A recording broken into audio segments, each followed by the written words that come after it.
Olá, tudo bem? Sou o professor Wagner Bertolini, professor de Medicina Legal do Mediperícia. Eu vou trazer para vocês uma revisão de Medicina Legal, comentando questões da banca Fundação Getúlio Vargas, a popular FGV. Eu digo para vocês que é forçação Getúlio Vargas.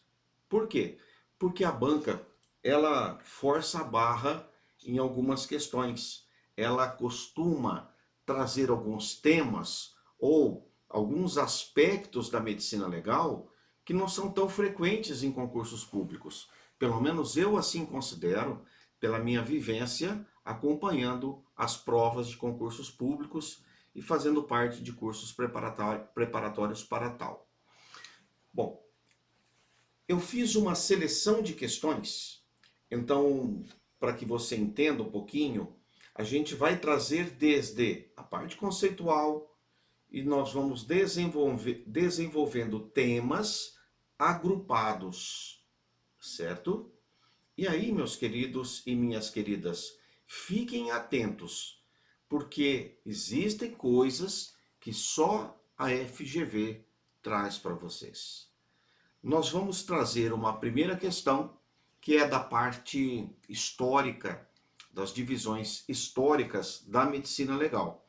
E aqui, mais especificamente, medicina legal quanto ao Brasil, né? Quanto ao nosso histórico.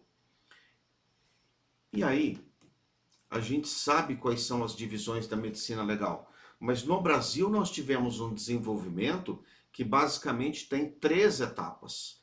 E dentro de cada etapa, a gente tem as suas características. E dentro de cada etapa, a gente tem algum autor que se destacou. E de uma maneira geral, um cara que contribuiu muito para a nacionalização da medicina legal do Brasil. Por que nacionalização? Porque antes, quando a medicina legal surge no Brasil, ela surge com uma grande influência europeia. Então, os dados, por exemplo, da antropologia vinham, as informações vinham dos países europeus.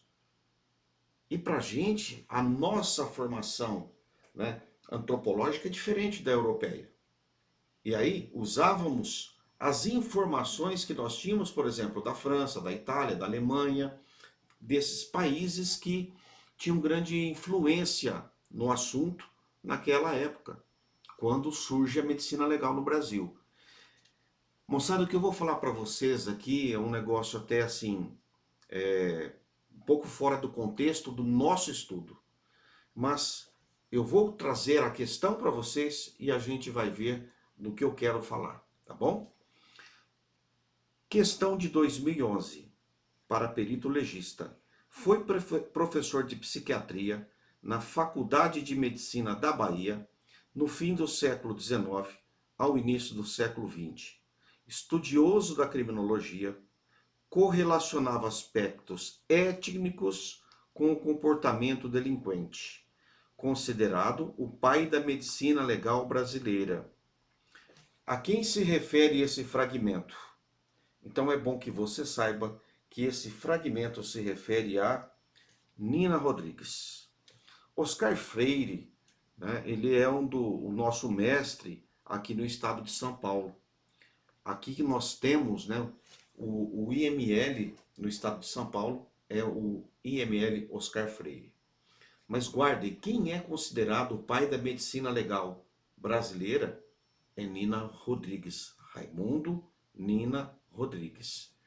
Pessoal, esse cara ele passou, acho que poucos meses atrás, não chega nem a um ano atrás, por um ataque, vamos dizer assim, à sua reputação, porque nós temos agora todo esse pessoal que fica fazendo uma patrulha ideológica. Eu não estou dizendo que está certo nem que está errado essa patrulha, mas o que acontece é que Nina Rodrigues foi acusado de muitas coisas, como por exemplo, preconceito, de racismo. Por quê? Ele fez algumas obras em que ele apontava que o pardo e o negro brasileiro tinha tendência a ser, né, a delinquir. Nina Rodrigues, ele pode ser chamado também pela banca de o Lombroso brasileiro. Porque Lombroso é o pai da criminologia. Então vejam que aqui diz que ele é um dos, né, estudiosos da criminologia. O Lombroso fez todo um levantamento antropológico e antropométrico para chegar àquela figura do delinquente nato. Então vejam que aqui a gente tem essa associação com o Nina Rodrigues, como se fosse o Lombroso brasileiro, porque ele estudou algumas populações, principalmente da região em que ele morava, né, lá na Bahia, e ele trouxe algumas informações, algumas publicações, em que ele colocava que o negro e o pardo tendiam a delinquir, certo? Então essa é uma questão interessante para que vocês fiquem espertos e atentos com a banca. Beleza? Nós vamos para uma outra questão. Normalmente, eu gosto que o meu aluno ele saiba alguns vieses da banca. E a banca, ou as bancas, de uma maneira geral, não só a FGV, elas gostam daquela historinha de saber quem é o pai da criança. Então, no nosso caso, é bom que você saiba quem é o pai da medicina legal. Por quê? Existe o pai da genética, existe o pai da criminologia, existe o pai da matemática, o pai da medicina. E quem é? Quem é o pai da medicina legal? Vamos dar uma olhadinha aqui nos autores e ver se você já os conhece e acertaria. O Tratado dos Relatórios, já estou aqui numa tradução por minha conta, pode ser considerado como a primeira grande obra de medicina legal no mundo ocidental, cujo autor foi... E aí, até uma brincadeirinha que eu falo, né? A banca quis foderé você, né? Desses caras, você precisaria saber quem seria o pai da medicina legal. E você não pode ter dúvidas em marcar Ambroise Paré, que é um francês, se não estiver equivocado. Moçada, Tonneau é um estudioso da medicina legal. Lacassagne, também um cara muito importante na medicina legal, e nós temos vários conhecimentos desses caras. Agora, Devergy, ele tem estudos e ele tem um sinal que é do boxeador, quando, por exemplo, a gente tem a carbonização de um cadáver, de um indivíduo. O corpo se resseca, se desidrata e um movimento é formar a posição de boxeador. Não é uma posição de briga, não. Ele não estava brigando quando ele foi morto. É um reflexo da morte desse indivíduo. Então, muito cuidado. Eu falei de Lombroso. Lombroso é o pai da criminologia. Paré é o pai da medicina legal. Vamos prosseguir. E agora a gente vai entrar no estudo das energias que podem atuar causando lesões. Nas provas é muito comum cair energia mecânica. Cai em outras formas de energia? Cai, nós vamos ver aqui. Nós vamos fazer uma revisão bem completa, bem ampla. Mas o que eu gostaria que vocês soubessem é que energia mecânica, ela é uma das mais frequentes e aquelas que mais tem uma quantidade de questões para você estudar. Por que se tem uma maior quantidade de questões? É porque elas mais aparecem em prova, certo? A medicina legal, dentro da traumatologia forense, nós temos o uso de energia mecânica. O que quer dizer energia mecânica? Ela age através de um instrumento físico. Você tem um corpo material que está atuando. Diferente, por exemplo, da energia física, que não tem corpo material. E aí, a gente vai ter até 6 possibilidades, guardem, 6 possibilidades da energia mecânica atuar sobre um indivíduo, causando uma lesão. A gente tem o que se chama de modo de ação simples, ou seja, um instrumento que vai aplicar a energia mecânica contra um indivíduo, ou anteparo, né? Mas vamos falar no corpo. O instrumento ele pode agir de 3 maneiras simples, diferentes, que eu chamo de só. É um instrumento que só perfura, como uma agulha, um alfinete, um espinho, um florete, um espeto, né, de churrasco. Este só perfura. Ele age afastando as fibras e vai causar um tipo de lesão chamado de punctória, forma de um ponto, geralmente arredondada, um ponto muito pequeno. Veja aí, quando você toma uma injeção, ali nós temos um instrumento perfurante que causa uma lesão punctória, que alguns podem chamar de pontual, certo?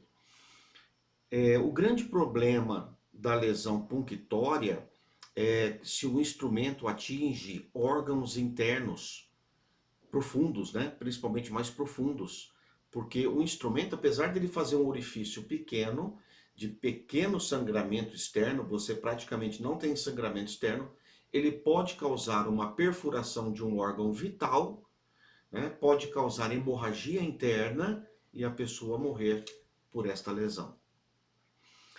Então ele só perfura. A segunda possibilidade é um instrumento que somente corta.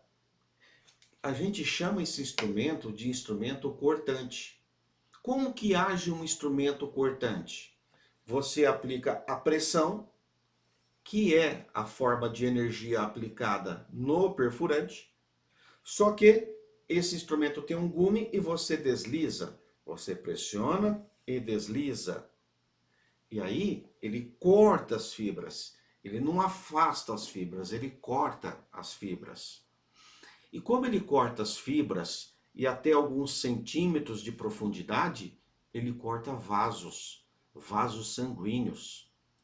A gente tem uma lesão que normalmente ela tem maior diâmetro, maior comprimento do que diâmetro.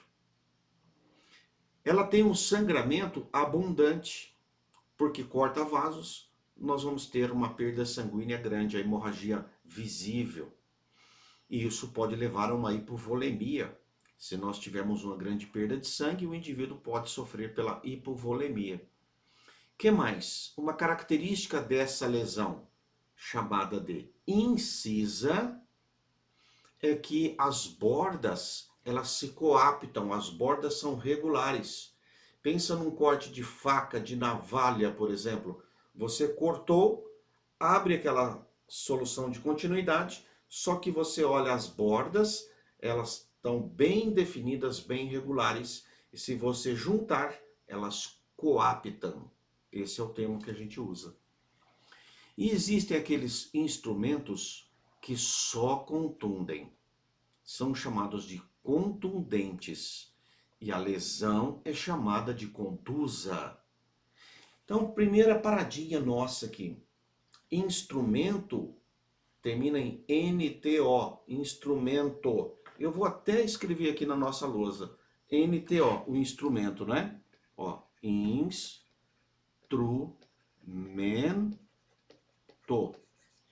Certo? O instrumento, ele é de cortante, perfurante, contundente. Então termina em NTE, ó, NTE, instrumente, certo? NTE. Isso é um instrumento.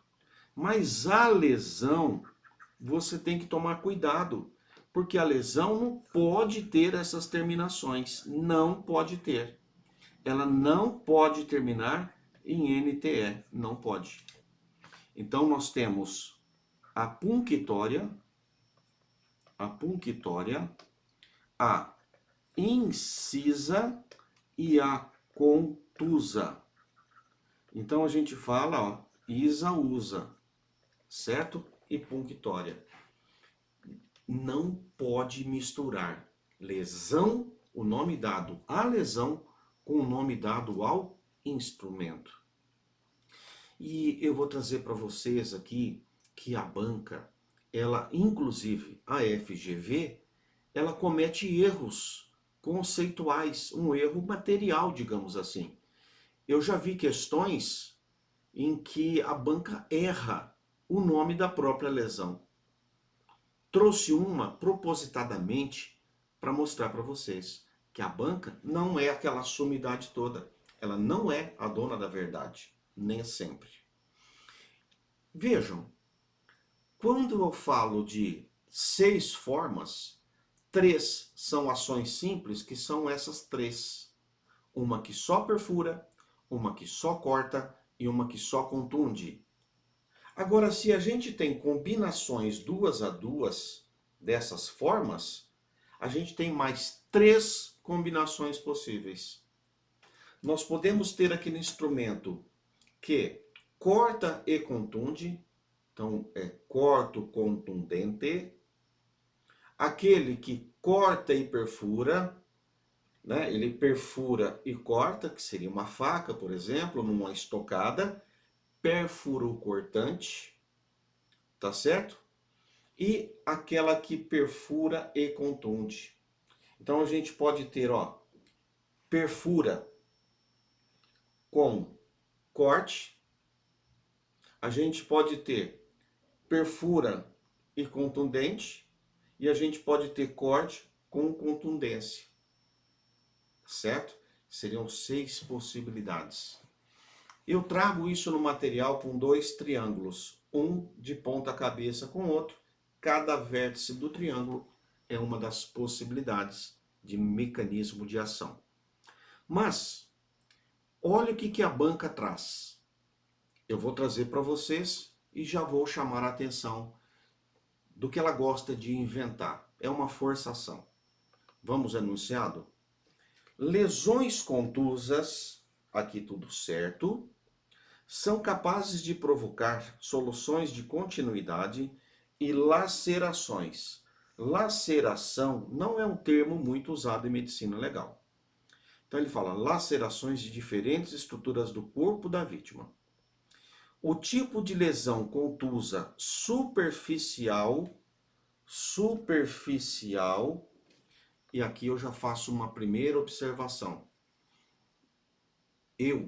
Wagner, eu diria para vocês o seguinte, que lesão contusa superficial, nós temos 2 claramente superficiais. A rubefação, que é quando, por exemplo, o indivíduo dá um tapa no outro, fica aquela vermelhidão, que é um fenômeno vasomotor, ou a escoriação, que basicamente ela descobre a derme, certo? Ela expõe a derme.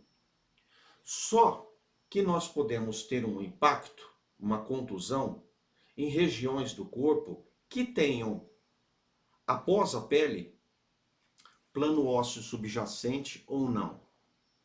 Você que não está familiarizado com esses termos, numa linguagem bem simples, eu dou um soco aqui na cabeça da pessoa. Vejo que após o tecido epitelial, eu praticamente não tenho muito tecido, né, muscular, eu tenho osso. Então, o osso, ele é um obstáculo para que as coisas penetrem, né, uma proteção na cabeça, protegendo o sistema nervoso central. E aí o que acontece? Se tiver o rompimento de vasos, vai ter o extravasamento de sangue, e esse sangue ele não tem um local para esparramar, entenderam?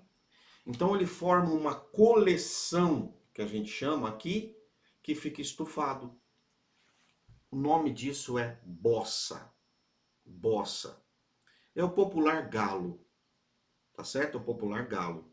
Mas essa lesão contusa pode ser contra um tecido mole, ou seja, aqui no estômago. Não tem, né? No estômago, na barriga, parte das costas, na coxa, nós não temos um plano ósseo logo ali após o tecido epitelial.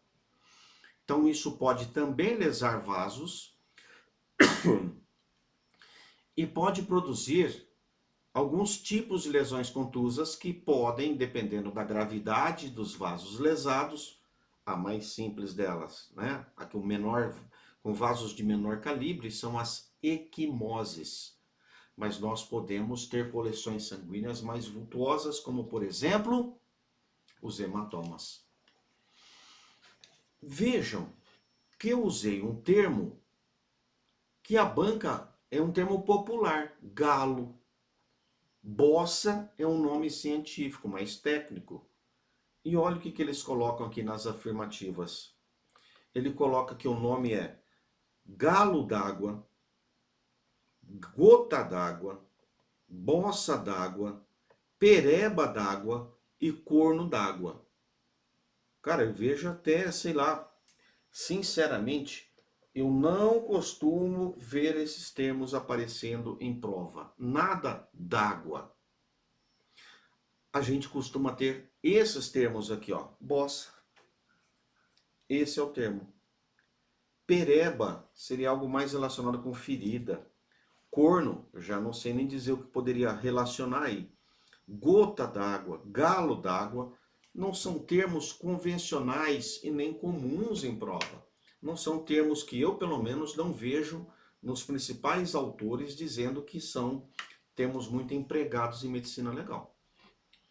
Por isso eu trouxe essa questão para dizer para vocês que é bossa, bossa, certo? E não galo. Galo é algo popularesco, tá certo? A gente não espera que isso caia na prova desse jeito, mas a banca trouxe aqui para vocês. Mais uma questão que eu trouxe agora de projéteis de arma de fogo. Você conhecer as características das lesões de projetos, né, causadas por projetos de arma de fogo é extremamente importante para a sua preparação para a prova. Extremamente importante. Então vejam aqui, ele traz uma lesão, uma ferida, um termo que ele vai empregar. E o que acontece? Tem aluno que ele se prepara pelo que é a média geral, certo? Aquilo que normalmente aparece nas provas. Ele está muito bem preparado, ele sabe o que é zona de esfumaçamento, zona de chamuscamento, o que é zona de tatuagem, ele conhece o nome das orlas. E aí aparece um termo que o camarada fala, e agora, José? E muitos alunos dizem para mim assim, essa aí eu joguei no chute. Dá uma olhada. As feridas em sedenho, você fala, professor do céu, o que é ferida em sedenho? Então eu gostaria que vocês soubessem, por isso eu trouxe essa questão, ela é fora da curva, e a resposta é essa aqui, ó. É a ação subcutânea dos instrumentos pérfuro-contundentes nos tiros oblíquos. Traduzindo, você toma um tiro, um projétil pega de forma oblíqua em você, certo? E vai causar uma lesão. É isso. E você não sabe o que é sedenho.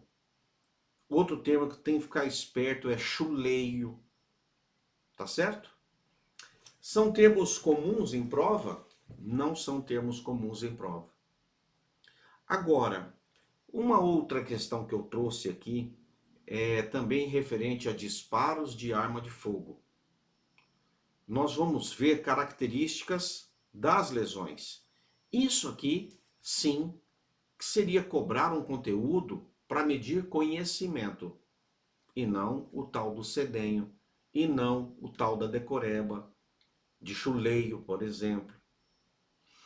Aqui a gente vai realmente ter o que interessa para ver se o candidato se preparou bem ou não. Mas eu já aviso. Cuidado com essa banca.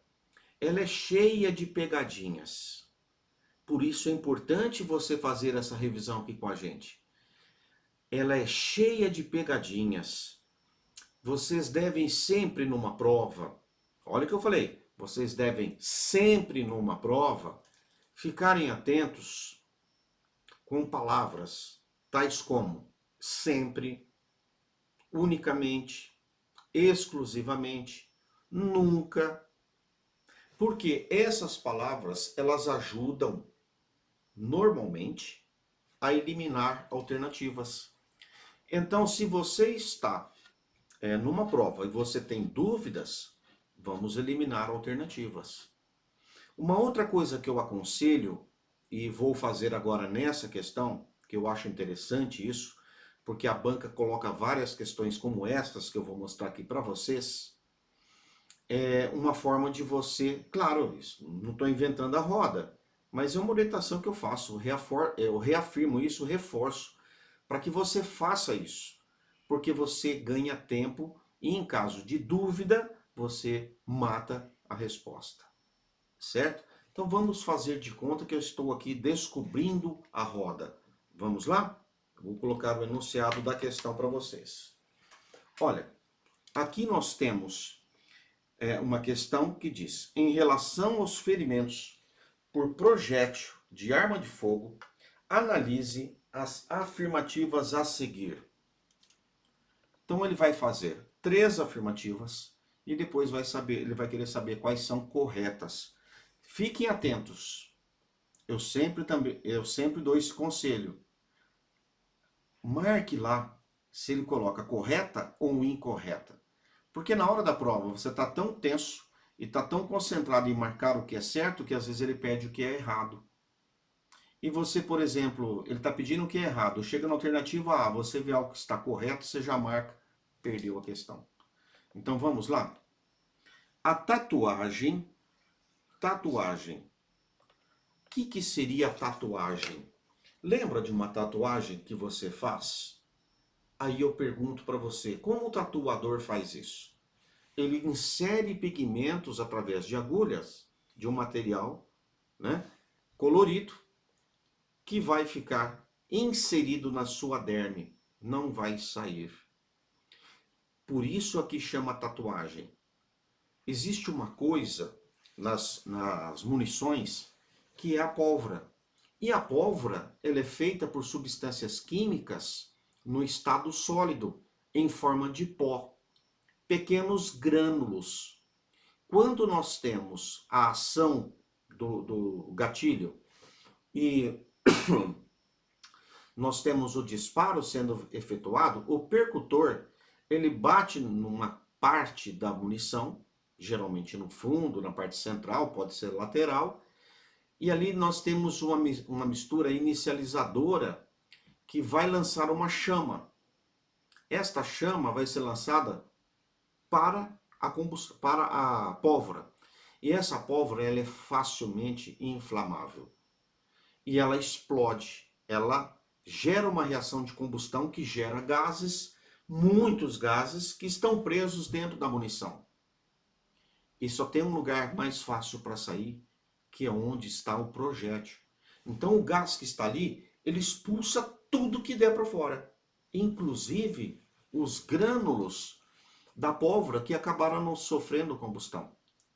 Então aquele grãozinho que não queimou, se você estiver a uma distância curta do indivíduo, esse grânulo ele bate na pele e ele penetra, ele não sai. Então a gente diz que isso é zona de tatuagem. Conhecer a zona de tatuagem, de esfumaçamento e de chamuscamento é muito importante para a gente determinar a distância aproximada da boca da arma com o corpo da vítima. Então essas zonas, elas auxiliam a estimar a distância da boca da arma com o corpo da vítima. Então a tatuagem, ela não sai do corpo. No meu material, se vocês já tiveram contato com ele, vocês vão ver que existem imagens que eu já cheguei no cadáver, tem disparo de arma de fogo, eu mexo bastante no cadáver, dentro daquilo que é minha competência. Então tem um disparo e eu vejo algo que está escurecido na região do orifício de entrada, próximo à região de entrada. Será que ali é uma zona de tatuagem ou a gente só tem a fumaça, que é a fuligem? Então eu lavo. Se for apenas fuligem, ela sai. A fuligem ela é removida por uma limpeza do local. A tatuagem não. Eu já vi disparos na cabeça em que a gente tirou todo o couro cabeludo e você vê os grânulos que não saem, mesmo que raspando o cabelo da vítima, não sai. Por quê? Esses grânulos estão impregnados. Beleza? Então vamos voltar à questão. A tatuagem é um sinal indiscutível de orifício de entrada.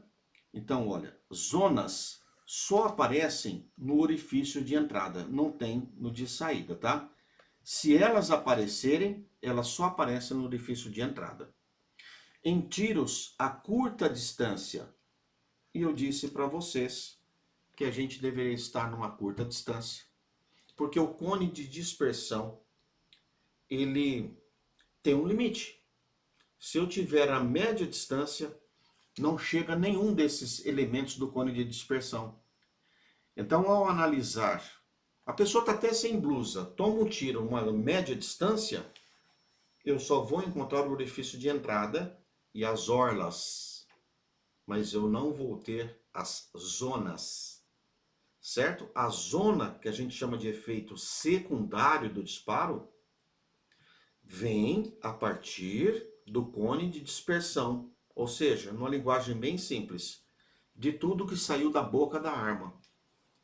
E os efeitos primários são aqueles observáveis no cadáver, certo?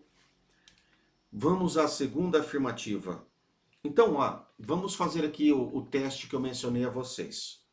Se você tem certeza que a zona de tatuagem é um sinal indiscutível presente no orifício de entrada e que indica curta distância, significa que a primeira afirmativa é correta?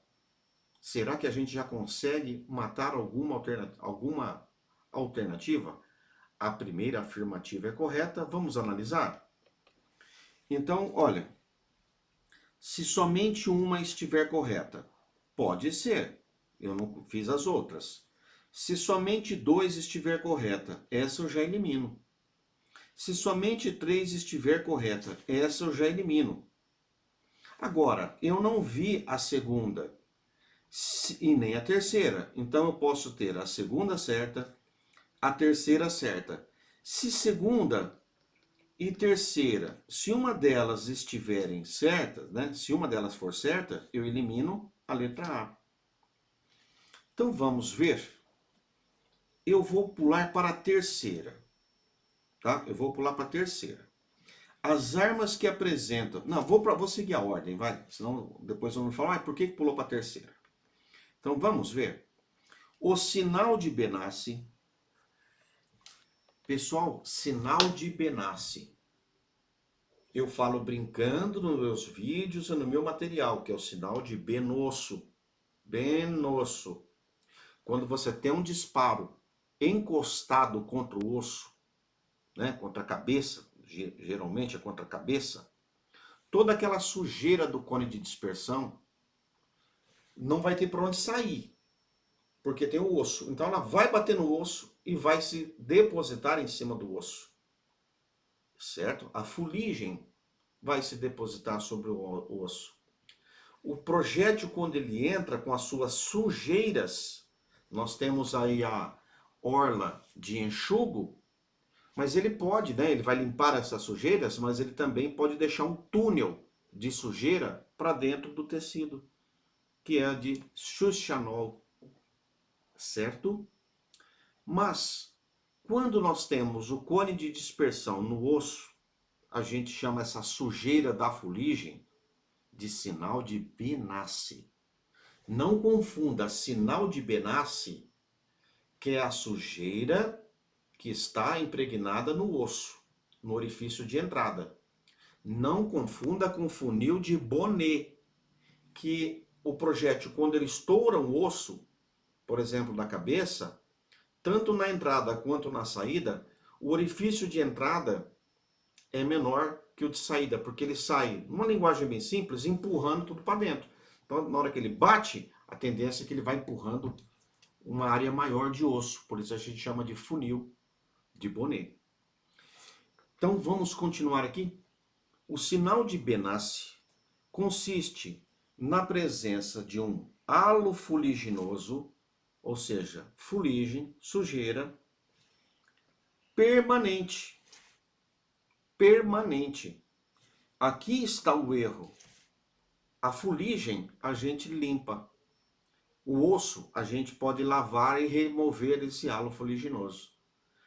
O resto, pessoal, toma cuidado, porque tudo que ele está falando aqui do sinal de Benassi tá bonitinho. A pegadinha é palavra permanente. Quer dizer, sempre vai ficar ali. Não é verdade. Então ele diz que é um halo fuliginoso permanente. Isso está errado. Na lâmina externa da calvária, em tiros dados no crânio, quando a arma está sobre a pele. Tudo estava bonito, menos a palavra permanente. Bom, por enquanto, a 1 ainda está no jogo, mas a 2 já era, porque ela está errada. Então a alternativa D já foi. Agora você tem duas opções, ou a resposta é a letra A ou é a letra E. E a gente vai definir. E vejam, algo que não é também muito comum aparecer em provas, mas a FGV colocou. As armas que apresentam compensadores de recuo deixam de apresentar os ferimentos em boca de mina nos tiros encostados. Muito cuidado com isso. Quando eu pego uma arma, coloco aqui o cano, esse cano encostado contra o osso. Quando eu dou disparo, os gases e tudo que estiverem saindo da boca da arma vão encontrar a lâmina óssea. E eles batem nessa lâmina óssea e não tem como entrar, a não ser o projétil. E aí, eles voltam. E aí, quando eles voltam, o gás bate e, entre aspas, reflete, eles explodem, formam uma figura diferente, meio que estrelada. É a única situação em que o orifício de entrada tem bordas evertidas, ou seja, a pele estoura para fora, ela é empurrada para fora. É a única situação, porque todo o resto empurrada para dentro, certo? Então, o que são compensadores de recuo?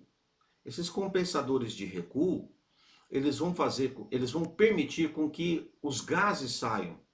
Olha, se os gases saem antes de encostar aqui, antes de atingir o osso, nós não vamos ter esse fenômeno da formação da boca de mina de Hoffman. E nem esse formato estrelado da lesão. Isso é comum em prova? Não. É muito específico? Sim. E é importante para médico legista? Não tanto. É muito incomum. É muito incomum. Eu nunca peguei algo desse tipo. Arma com silenciador, com choque, como ele usa aqui, compensador de recuo. Eu nunca presenciei. Não é que não exista a possibilidade. Eu, em alguns anos como perito, eu nunca peguei algo desse tipo. Tá certo? Mas a banca trouxe aqui para vocês. Logo, o que nós temos aqui nessa questão é a primeira afirmativa certa e a terceira afirmativa certa. E a resposta da nossa questão, letra E. Belezinha? Vamos a mais uma questão que a banca traz para vocês. Também é algo que eu acho que a banca quis meio que dar uma ferradinha no aluno. se ele não estivesse bem preparado para esse tema, que é muito mais relacionado com o exame químico do que com a medicina legal, muito mais afim da profissão de perito do que de médico legista. Veja que a questão aqui é agente e escrivão, então é muito mais afeito a delegado, a perito legista, que é um método, vamos ver? Eu não vou nem antecipar. Um dos métodos mais fidedignos, cuidado com essa palavra, fidedigno, é um dos métodos mais verdadeiros, mais certeiros. Numa linguagem química, é aquele método que tem poucos ou praticamente a impossibilidade de ter um resultado falso positivo ou falso negativo. Muitos exames que são feitos, eles podem, por exemplo, até na própria toxicologia. Cocaína. Você já viu lá aquelas séries do aeroporto, o cara vem, tem um pozinho branco, pinga um reativo e fica azul. E o cara fala, ó, deu positivo para cocaína. Então, cara, sabe que aquele mesmo reativo, ele dá azul para cocaína. Mas ele pode também dar a cor azul para outras substâncias, que não eram, por exemplo, cocaína. Então nós temos alguns anestésicos sólidos, né? Ou mesmo materiais biológicos, que eles dão positivo. E aí o que acontece? É um resultado que não é fidedigno. Quando eu, perito, sou acionado por um caso em que houve disparo de arma de fogo, a gente coleta da mão de quem é o possível atirador. Se forem várias pessoas, a gente coleta de todos eles, e isso depende apenas da solicitação do delegado. A gente coleta com o esparadrapo, a gente coleta a região, esta região da mão aqui, ó, esta região da mão. Por quê? Se o cara está empunhando com a mão direita, faz um disparo, aqueles gases que saem da câmara de combustão atingem preferencialmente a mão do atirador nesta região, certo? E aí, tem um detalhe. Um examezinho meia boca é o químico, que a gente chama de colorimétrico.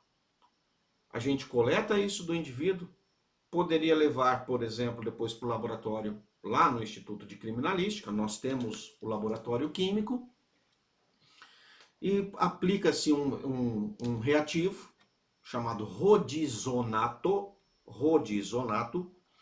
porque se tiver a presença de chumbo, nós vamos ter uma reação química de complexação, e aquele reativo ele vai ter uma coloração, né? Ele vai mostrar uma coloração róseo, avermelhada. Então a gente diz que aquele método ele deu positivo para chumbo. Cara, mas nós podemos ter vários falsos positivos. Como é que a gente evita esse tipo de teste? É não fazer o colorimétrico. Por que o colorimétrico é feito? Porque é rápido. Quando um policial apreende uma pessoa suspeita de que esteja com cocaína e tem uma prisão em flagrante, o delegado tem pouco tempo para manter essa prisão em flagrante, senão ela é irregular. Então, nesse pouco tempo, uma amostra do material é levado para o Instituto de Criminalística, que eles fazem ali um teste químico chamado de constatação provisória. É um teste, a gente pega o pozinho, pinga o reativo, beleza. Para maconha, também pinga os reativos, dá uma coloração. Então, o que acontece? Ele é provisório. E o definitivo vai ser feito por uma técnica analítica muito mais precisa, muito mais fidedigna. Portanto, meus caros, vamos dar uma olhadinha nas alternativas que a banca apresenta?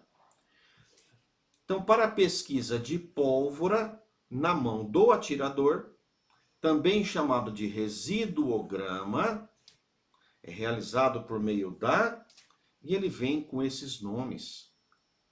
Então vejam, diafanoscopia, pelo que eu saiba, é quando o médico emprega a luz para observar um tecido. Reação de residronato. Cara, muita gente poderia marcar essa questão, só que seria rodizonato.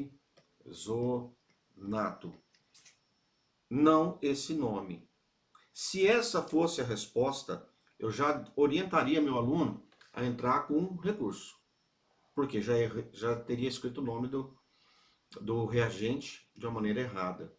Certo? Professor, qual que é a técnica então? A técnica é MEV. MEV. Quando nós temos os metais que vão sofrer, né, ação da combustão, que gera uma temperatura elevadíssima na combustão, a gente vai ter por volta aí de 1200 graus Celsius.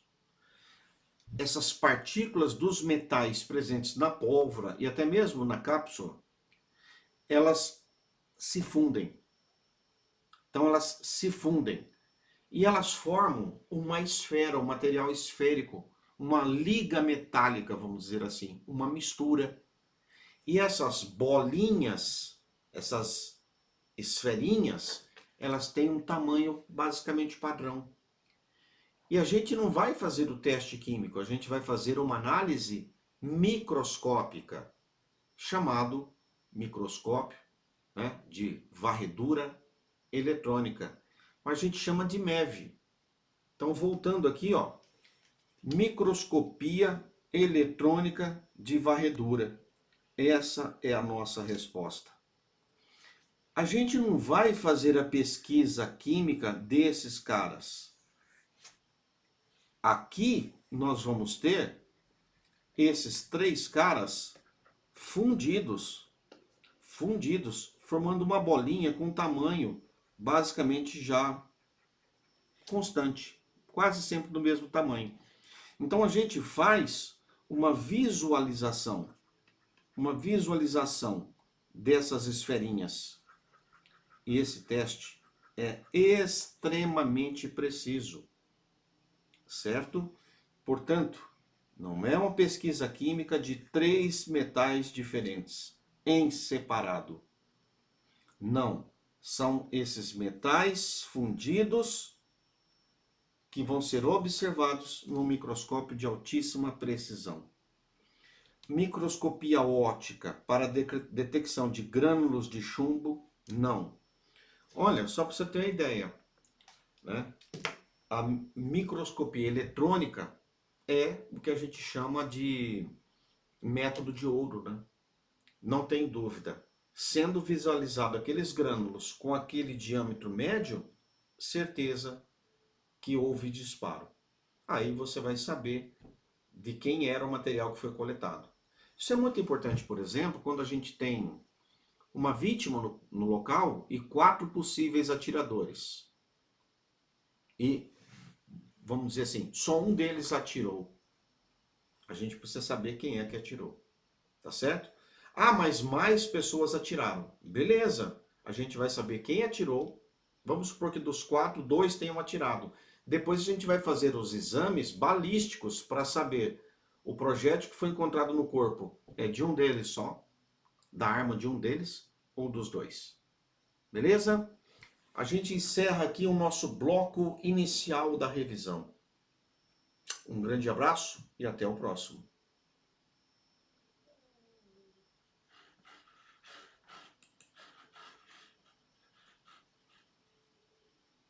Eu não sabia se eu podia falar isso ou não, tá, colegas? Aí vocês veem na edição o que vai fazer.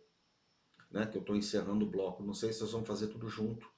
Vou fazer assim, vou dar um tempinho, aí vocês continuam.